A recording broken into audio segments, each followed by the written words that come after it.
1 month before she disappeared, Lynette Hooker bought a one-way ticket home to her mother in Florida. She never used it. That ticket exists. It is documented. It is part of the record that investigators hold alongside the devices seized from the soulmate, the Apple Watch data, the recorded phone call, the AIS gap, and the testimony of a mother whose voice did not break when she told the world what her daughter had told her in the weeks before she went into the water off the Abaco Islands on the night of April 4th, 2026. A one-way ticket, not a return, not a vacation.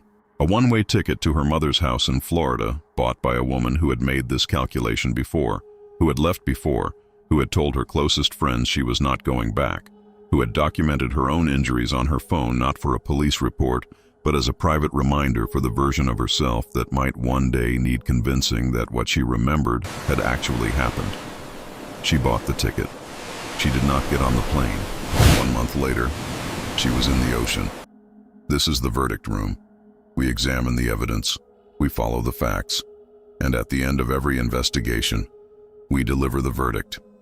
If you are new here, subscribe right now and hit that notification bell. Every week we bring you the forensic depth, the investigative analysis, and the complete documented record that tells you what actually happened in the cases that matter most.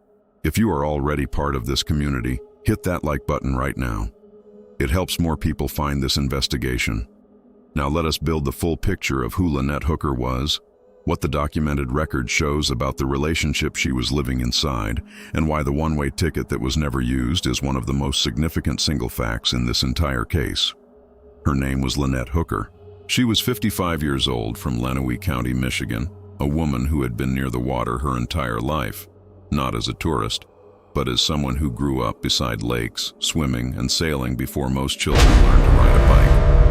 Her mother, Darlene Hamlet, confirmed it directly. The water was native to her. In April 2023, Lynette and her husband Brian built a life online around that identity. They launched an Instagram account called The Sailing Hookers. A TikTok followed. Their boat had its own page. In her bio, Lynette described herself simply, photographer, sailor, living my best life. What she posted matched that description. Louisiana, Florida, the Bahamas. Solar oven cooking and cinnamon rolls in the galley, paddleboarding, snorkeling with sea turtles, laughing through squalls and sunsets in open water. The kind of life people save up for decades to attempt. Her last TikTok was posted 2 days before she disappeared. Her final Instagram post came on March 29, 2026, from Marsh Harbor. She described rain and choppy seas, and she described them with humor. She sounded settled. She sounded like someone at home on the water. 3 days after that post, she bought the one-way ticket to Florida. She never used it. Let us stay on the ticket for a moment, because a one-way ticket is not a casual purchase. It is a decision. It is the physical expression of a calculation that someone has already made internally, that they are not coming back, that the departure is final, that the destination is home and not a temporary escape. A round trip leaves options open. A one-way ticket closes them. It says, I am not returning to this. I have decided. Lynette made that decision 1 month before she disappeared. She converted the internal calculation she had been making for years, through the 2024 separation, through the text messages to Marn Stevenson that said real bad, through the January 2026 conversation with Carly about the threat, through every previous time she had left and come back, into a concrete act. She bought the ticket. The decision was made. And then she did not use it. We do not know why. We do not know what changed in the days between when she bought that ticket and when April 4th arrived. We do not know whether she changed her mind, or whether circumstances made it impossible to leave, or whether something else intervened. The record does not tell us that. What the record tells us is that the decision existed in documented form. A purchased ticket, a departure that was planned, a destination that was her mother's house, and that it was not acted upon. People who study patterns of domestic violence describe this specific dynamic with clinical precision. The cycle of decision and reversal, of leaving and returning, is not evidence of contentment. It is evidence of the complex psychological terrain that people navigate when they are trying to exit a relationship that has both deep attachment and documented danger. The leaving and returning is the pattern, not the exception. Every return does not erase the reasons for the previous departure. Every return carries the same underlying circumstances forward into the next chapter. Lynette bought the ticket. The circumstances that caused her to buy it did not resolve. They continued. And 1 month after she bought a one-way ticket home, she was in the ocean. The evening of April 4th, 2026. The Soulmate was moored near Elbow Cay, approximately 2.5 miles from Hopetown. According to the Royal Bahamas Police Force, Brian and Lynette left in an 8-foot hard-bottom dinghy at around 7:30 that evening, heading back to the boat. Neither of them was wearing a personal flotation device, confirmed by Richard Cook, fire team lead with Hopetown Volunteer Fire and Rescue. Brian later described what happened in a phone call recorded on April 7th by their close friend Blaine Stevenson, who was not aware Brian knew he was being recorded. Blaine confirmed to CNN that he recorded the call to document the locations Brian was referencing so he could pass them to search teams. What Brian said in those 40 minutes, speaking freely to a friend he trusted, with no attorney present and no awareness of being recorded, is now part of the verified public record, confirmed by CBS News, NBC News, Fox News, and News Nation. In that recording, Brian described what happened on the water. He said the sun set roughly 10 minutes after they pushed off. He said the winds picked up to 20-some knots. He said Lynette suddenly bounced off the dinghy. He said the engine kill switch lanyard went into the water with her, cutting the engine. He anchored the dinghy and shouted. He fired 2 flares. No passing boats responded. He said he last saw her swimming toward shore before the current took her. He paddled for hours. According to Hopetown Volunteer Fire and Rescue, he drifted approximately 4 miles toward Marsh Harbor, pushed by what he described as 18 to 22 knot winds. He arrived at the Marsh Harbor boatyard sometime in the early hours of April 5th. Edward Smith, the security guard on duty, was the first person Brian spoke to. Brian asked for water. When Smith asked about his wife, Brian said, "She's in the water." Smith told Fox News he did not initially find him suspicious. Brian did not call police. Someone at the boatyard made that call. Lynette went into the water near sunset on April 4th. Police were not notified until approximately 4 in the morning on April 5th. That is an 8 to 9 hour gap. The Soulmate was 1,000 yards away, moored, with communication equipment on board. Brian paddled in the opposite direction. The testimony from Darlene Hamlet deserves more time than it typically receives in coverage of this case, because what Darlene describes is not a single incident. It is a pattern that she watched from the outside for years, trying to find a way to help her daughter exit it, consulting battered women's shelters, waiting for the call that she had been bracing herself to receive. She described 2 versions of the same man. Sober, pleasant, drinking, a different person entirely, mean, hateful, and physically dangerous. That description is specific. It is not vague character assassination. It is a behavioral pattern that has a clinical name and a documented profile in the research literature on domestic violence, situational violence that is conditional on alcohol use, in which the same person presents as functional and even warm in certain states and dangerous in others. That conditionality is what makes the relationship livable during the periods when it is not dangerous. It is what creates the cycle of departure and return. During the calm periods, the mornings with coffee in the galley, the sunsets that Lynette photographed and posted, the sea turtles and the cinnamon rolls, and the life that looked from the outside exactly like the life they said they were living. It could feel like something worth staying for. The photographs on Lynette's phone were not taken during those periods. They were taken in the aftermath of the other ones, and she kept them privately, not to build a case, not to show anyone, but as a personal reminder. A reminder for herself, for the version of herself that would emerge during a calm period and would need to be convinced that what she remembered had actually happened. That specific behavior, the private documentation that is not intended as evidence but as a personal anchor to reality, is documented in the clinical literature on intimate partner violence. It is the behavior of someone who has learned, through repetition, that memory is unreliable under the conditions she was living in, that the calm that follows the storm can be disorienting, That the version of the relationship that exists during the good periods can make the version that exists during the bad ones feel like it happened to someone else, or not quite as badly as remembered. She was keeping receipts for herself, not for the police, for herself. And then 1 month before she disappeared, she bought the ticket. Now let us examine what the documented record shows about the relationship Lynette was living inside, because the one-way ticket is not the beginning of that record. It is close to the end of it. In 2015, a domestic incident in Kentwood, Michigan, Brian told police Lynette had struck him. Officers arrived to find him with injuries. Lynette told police she had also been struck. No charges were filed against either party. The case was dismissed on insufficient evidence. That report is part of the public record. It is not a conviction. It is not proof. But it is documented. In 2024, Lynette separated from Brian. She told her close friend Marn Stevenson, the same Marn whose husband would later record the April 7th phone call, that the marriage had been real bad and that she was not going back. Those words are in text messages that CBS News obtained and confirmed. Real bad, not going back. She went back. In January 2026, 3 months before April 4th, Lynette told her daughter Carly something specific. She told Carly that Brian had threatened to throw her overboard. Carly confirmed this to CNN and to Fox News Digital. A threat using those exact words, directed at a woman who 3 months later was in the water with her husband as the only witness. 1 month before she disappeared, Lynette bought a one-way ticket to her mother's house in Florida.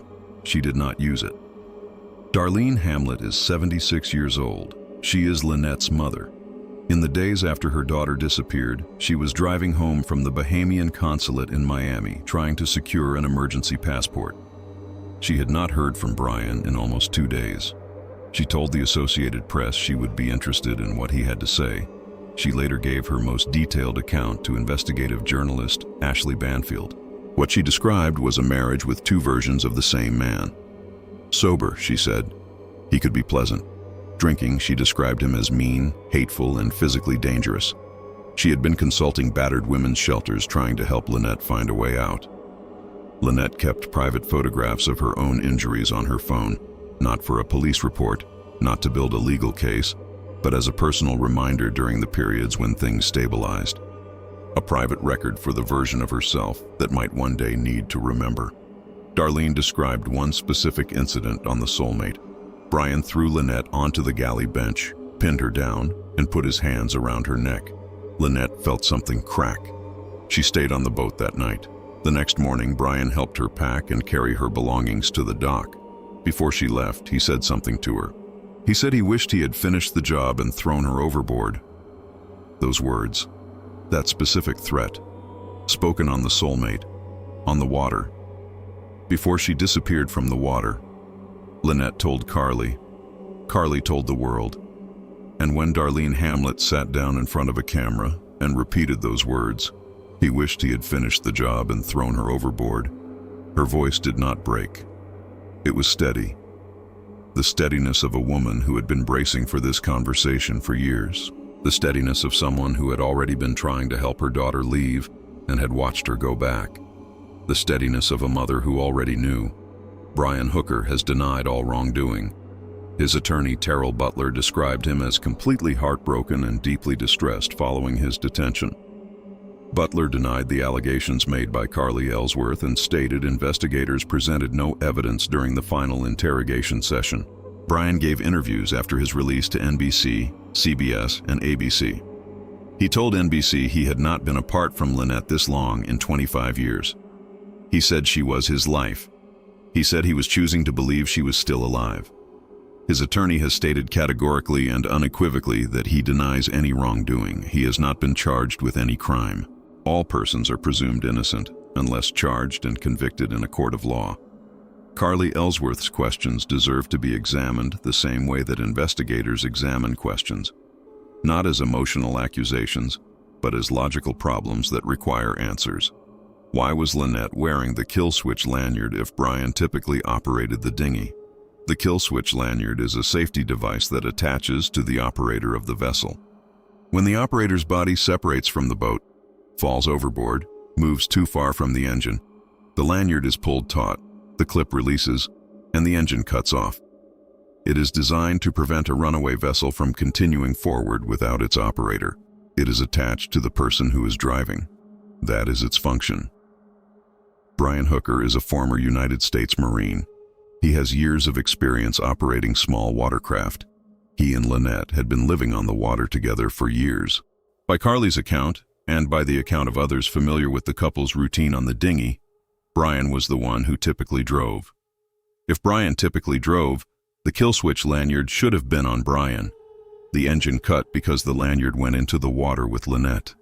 For the lanyard to have gone into the water with Lynette, Lynette would have had to have been wearing it. This is the question Carly is asking, not why Lynette fell, why Lynette was wearing the lanyard at all.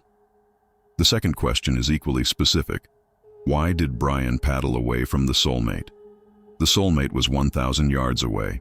It had communication equipment, a VHF radio, at minimum, which is standard on vessels of its class and which is specifically designed for maritime emergencies, including person overboard situations. A person in the water with a working radio on a vessel 1,000 yards away has access to a rescue call that reaches every vessel and every Coast Guard station within range. Brian paddled 4 miles in the opposite direction and arrived at a boatyard between 8 and 9 hours after Lynette went into the water. He did not call police. Someone else at the boatyard made that call. Carly is not asking these questions rhetorically. She is asking them because they require answers that the account Brian has offered does not provide. And she is asking them on the record, with her own attorney, in verified interviews with every major news organization that has covered this case. She is in the Bahamas right now, retracing her mother's last known steps, looking at the water her mother went into, trying to understand how a woman who had been swimming since childhood and who knew these waters and who was 150 yards from shore in shallow water did not make it to land. Carly Ellsworth is 28 years old. She is Lynette's daughter from a prior relationship. Brian Hooker is her stepfather. She has given verified interviews to CNN, NBC, ABC, Fox News, and The Today Show. She has hired her own attorney. Her questions are not emotional. They are mechanical. They are the questions of someone who has been thinking through the specific details of what her stepfather's account requires to be true. She noted that Brian typically operated the dinghy. If that is true, why was Lynette the one wearing the kill switch lanyard, the safety device designed to cut the engine when the operator falls overboard? And why, as a former United States Marine with open water training, did Brian paddle away from a moored vessel with communication equipment on board rather than toward it? Brian called Carly on Sunday evening, 12 to 13 hours after Lynette went into the water. He said her mother was missing. He said she had been missing since the night before. Then he ended the call. Carly told CNN it felt like he dropped a bomb and kept moving. She is now in the Bahamas retracing her mother's last known steps. She walked the shorelines where the cadaver dogs were working. She gave a formal statement to police. She sat on the dock and looked at the soulmate and said, out loud, to no one who could hear, "Hey Mom, I'm here, wherever you are." By April 8th, the search had shifted from rescue to recovery. By April 15th, investigators told NBC News they were running out of places to look. On April 16th, a U.S. Coast Guard K-9 cadaver dog team arrived in Hopetown. Cadaver dogs are not standard in drowning searches. Their deployment signals a specific investigative conclusion about the nature of what is being searched for and where. On April 8th, the same day the search shifted to recovery, Brian Hooker was taken into custody. RBPF Assistant Commissioner Eduardo Dames confirmed to Reuters the arrest was based on probable cause. Brian had initially spoken to investigators as a witness. Then he stopped answering questions without an attorney present. He answered 4 questions by various accounts and then stopped. That is when he was formally arrested as a suspect. Not charged, but arrested. He was transported to Nassau and then to the Grand Bahama Police Station. That same evening, investigators executed a search warrant on the soulmate. The warrant language described the devices sought as material evidence related to a missing person and potential bodily harm. A magistrate signed it, seized from the boat, a digital video recorder, tablets, and cell phone-related equipment. A magistrate granted a 72-hour detention extension. On April 14th, prosecutors recommended no charges at that time. Brian walked out. 2 days later, he left the Bahamas. His attorney confirmed he left due to his mother's critical illness and that Bahamian police were notified before his departure. His release was not a clearance. The Department of Public Prosecutions recommended no charges at this time, pending further investigation. He remains a named suspect. He can be rearrested. The Royal Bahamas Police Force Commissioner confirmed this to NBC News directly. 2 criminal investigations are running independently of each other. One by the Royal Bahamas Police Force, one by the United States Coast Guard. The devices seized from the Soulmate, the video recorder, the tablets, the cell phone equipment, are in investigators' hands. Their contents have not been disclosed publicly. The Apple Watch data, confirmed by a U.S. Coast Guard officer in a direct phone call to Darlene Hamlet, is being analyzed. The AIS data showing the Soulmate's tracking system went offline at approximately 9:30 p.m. on the night of April 4th and did not come back until approximately 8:30 the following morning. 11 hours of silence on a vessel that had never previously gone offline for more than 2.5 hours is part of the technical record that investigators are examining. As of April 20th, 2026, Lynette Hooker has not been found. She was 55 years old, a mother, a woman who had been on the water since childhood and called the ocean her happy place, who documented her own injuries privately because she knew that memory is unreliable and denial is powerful, and there would be mornings, calm mornings, coffee in the galley, sunlight on the water, when she would almost forget what she had lived through and would need the photographs to remind herself that it had been real. She told her daughter in January that Brian had threatened to throw her overboard. She bought a one-way ticket home to her mother 1 month before she disappeared. She never got on the plane. Darlene Hamlet has said everything she needed to say in one sentence. I love you, and I wish you would have come home. The Soulmate is still anchored in Marsh Harbor. The investigation is still open. Lynette Hooker's family is still waiting. All analysis in this video is based on confirmed reporting by CBS News, NBC News, ABC News, CNN, Fox News Digital, Reuters, the Associated Press, and verified accounts from Darlene Hamlet, Carly Ellsworth, Blaine and Marn Stevenson, Richard Cook of Hopetown Volunteer Fire and Rescue, and official statements from the Royal Bahamas Police Force, the Royal Bahamas Defense Force, and the United States Coast Guard. Brian Hooker has not been charged with any crime. His attorneys state he categorically and unequivocally denies all wrongdoing. All persons referenced are presumed innocent unless charged and convicted in a court of law. This video is for informational and analytical purposes only. If you have any information related to the disappearance of Lynette Hooker, contact the Royal Bahamas Police Force or the United States Coast Guard. Both investigations remain active. Anonymous tips can be submitted through the CGIS Tips app.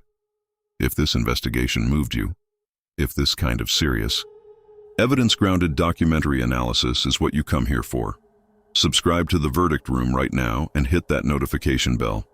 Every week, we examine the evidence, follow the facts, and deliver the verdict. Drop your thoughts in the comments below. What does the one-way ticket tell you? What does the steadiness in Darlene Hamlet's voice tell you about everything this family already knew? This is The Verdict Room. She bought the ticket. She never got on the plane. Lynette Hooker deserves the truth. The evidence has spoken.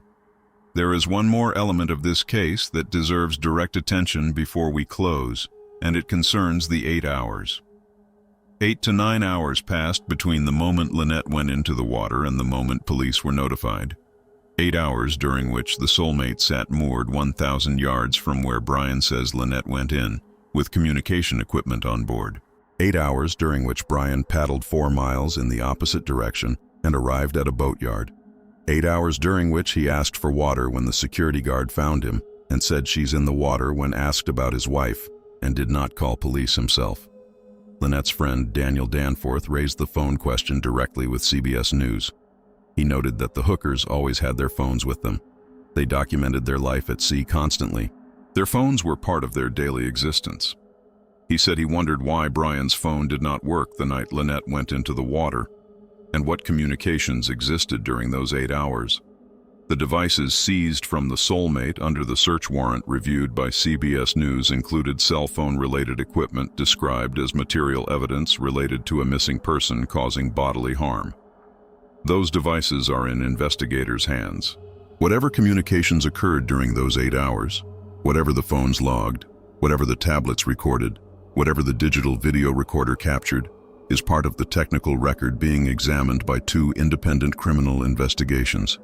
8 hours, 1,000 yards from the moored boat with the radio, 4 miles in the opposite direction. A security guard who had to make the call to police. She bought the ticket 1 month before. The ticket is documented. The 8 hours are documented. The threat is documented in Carly's testimony, confirmed to CNN and Fox News Digital. The text messages to Marn are documented, confirmed by CBS News. The 2015 police report is in the public record. The investigation holds all of it. Lynette Hooker was 55 years old, a mother, a sailor, a woman who kept photographs of her own injuries on her phone as a private reminder for the version of herself that might one day need convincing. A woman who told her daughter in January that he had threatened to throw her overboard. A woman who bought a one-way ticket to her mother's house in Florida and never used it. Darlene Hamlet is still waiting. Carly Ellsworth is still looking. The Soulmate is still anchored in Marsh Harbor. The investigation is still open, and the truth of what happened on the Sea of Abaco on the night of April 4, 2026, is what Lynette deserves. The evidence has spoken. One final observation. The search itself tells a story that the public record has not fully assembled. By April 8th, 4 days after Lynette disappeared, the search had shifted from rescue to recovery. That shift has a specific meaning in maritime operations. Rescue assumes a living person who can be found and helped. Recovery assumes something different. The shift to recovery on day 4, in warm Bahamian waters with active currents and the biological reality of what warm salt water does to organic matter over time, reflects a professional assessment by the people conducting the search about what they expected to find. By April 15th, investigators told NBC News they were running out of places to look. That is 11 days after Lynette disappeared. 11 days of water patrols, aerial drones, submersible drones, shoreline sweeps, and professional divers working through every area the drift models suggested she could be. On April 16th, a U.S. Coast Guard K-9 cadaver dog team arrived in Hopetown. These are not standard in drowning searches. Their deployment means something specific. And as the prior coverage of this investigation has established, those dogs work not just on the water, but on the shoreline, capable of detecting biological trace material in sand and wood and concrete that looks completely clean to the human eye. Their presence on the beach around Elbow Cay means investigators are not only looking for Lynette in the water, they are looking for evidence of what happened before she entered it. As of April 20th, 2026, Lynette Hooker has not been found. The cadaver dogs are still working. The 2 independent criminal investigations are still running. The devices from the Soulmate are still being analyzed. The Apple Watch data is still being read. She bought the ticket. She never got on the plane. And the people who are still looking for her are still working through every piece of evidence, the water and the boat and the technology left behind. She deserves to be found. She deserves the truth. The investigation continues. There is something specific about the recorded call that Blaine Stevenson made on April 7th that connects directly to the one-way ticket and has not been examined enough in the context of this specific detail. When Blaine called Brian 3 days after Lynette disappeared, he was calling a friend. He recorded the call not as an investigative tool, but as a practical measure. He was not familiar with the Abaco Islands and wanted to capture the locations Brian was referencing so he could pass them to search teams. He was trying to help. That is the context of the recording, a friend trying to be useful in a crisis. What he captured instead was 40 minutes of unguarded conversation. Brian speaking freely before any attorney had shaped his language, before any formal statement had been prepared, before the investigative and legal process had begun to frame how the events of April 4th would be described publicly. In those 40 minutes, describing the worst night of his life to people he trusted and who trusted him, Brian Hooker reached for a specific word to describe how his wife of 25 years entered the water. She basically just bounced off the dinghy. Not fell, not slipped, not went overboard. Bounced. That word is in the permanent public record, verified by CBS News, NBC News, Fox News, and News Nation. It was spoken before the lawyers arrived. It was spoken before the formal statements were prepared. It was the unedited, unguarded first description of the moment from the person who was there. A woman who had been photographing her own injuries and keeping them privately on her phone bought a one-way ticket home 1 month before she disappeared. A woman who had been told, on that same boat, that her husband wished he had finished the job and thrown her overboard, disappeared from that boat 1 month later. And the first word, the man who was the only other person on that boat used to describe how she entered the water, was bounced. The investigation holds the recording. It holds the ticket record. It holds the testimony of the mother whose voice was steady because she had been bracing for this for years. It holds the devices, the Apple Watch data, the AIS logs, and the forensic record of 11 hours of silence on a vessel that had never previously gone offline for more than 2.5 hours. Lynette Hooker bought the ticket. She never used it. The investigation is working to establish why. That is where this case stands. That is what Lynette deserves. The complete account, examined honestly, followed wherever it leads, documented in full. The soulmate is still in Marsh Harbor. Darlene Hamlet is still waiting in Florida. Carly Ellsworth is still on the ground in the Bahamas. The evidence is speaking. The investigation is listening.